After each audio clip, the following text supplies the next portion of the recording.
the northern region of Bangladesh. Bordering India, this region has been hit hard by both the climate crisis and its neighbours' exploitation of the water upstream. As weather conditions become more extreme, this region is afflicted by flash flooding. During monsoon, poverty-stricken families struggle to find dry food, shelter, and safe drinking water. Roads, homes, and croplands in low-lying towns and villages become waterlogged. People are losing everything to river erosion. But in summer, everything changes. Repeated and severe droughts throughout the dry season transform the landscape into a desert. The intense food shortage this brings is known locally as monga. Occurring annually between September and November, people call the period Mora Kartik, meaning the month of death and disaster. Too little water in the rivers and less rainfall during the dry seasons mean drought is inevitable. আমরা যখন ছোট ছিলাম তখন নদীতে পানি ছিল, স্রোত ছিল, নদীও গভীরতা ছিল। এখন নদীতে কোনো পানি নাই। বন্যা হলে পানি দেখা যায়, বন্যা নামি যাওয়ার পর পানি নদীতে থাকে না। সরকার যদি এটা যদি খনন করত তাহলে মাছও থাকতো, আমরাও 2-4টা মাছ মারি খেতাম।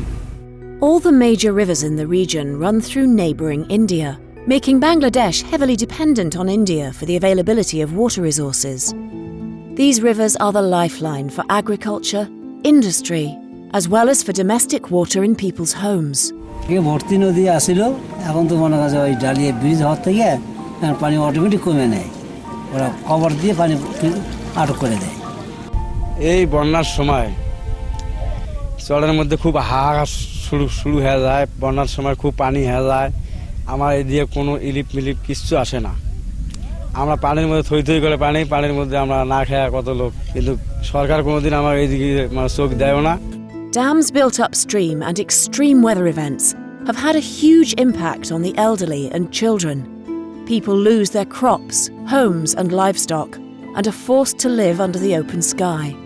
Some of them give up their ancestral land and move to other areas to build a new life. ক্ষতির তুলনায় সেরকম কোনো সহায়তা পাওয়া যায়নি। আমি 1950 পরিবারের জন্য ভিজিএফ চাল পেয়েছি, যেটা যথাযথভাবে বিতরণ হয়েছে। তবে অনেক পরিবার বঞ্চিত, তালিকা করতে যাই আমরা হিমশিম খেয়ে যাই, চাহিদার তুলনায় অত্যন্ত অপ্রতুল। তো ক্ষতি নিরূপণ করে যদি সরকার বাহাদুর যদি আমাদের এই বাংলাভাষী মানুষের জন্য সহযোগিতা করে, তাহলে আমরা তাদের এই ক্ষতিগুলো পোষায় দিতে পারবো ইনশাল্লাহ। আমার নদীর ওই ধারে আমার শ্বশুরের বাড়ি ভিটে ছিল, ওখানে গতবারে ভাঙে গেছে। এখন যে এবারে আমার একটা বাড়ি ছিল, এবারও ভাঙে গেল। এখন যে আমরা কোথায় আশ্রয় নেব, কোথায় যাব?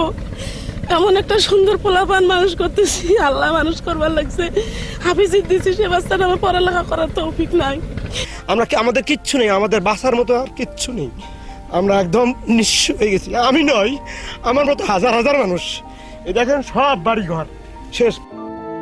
These people urgently need a long-term plan from their government and policymakers to protect their homes, their land, and their lives from the ravages of droughts and floods.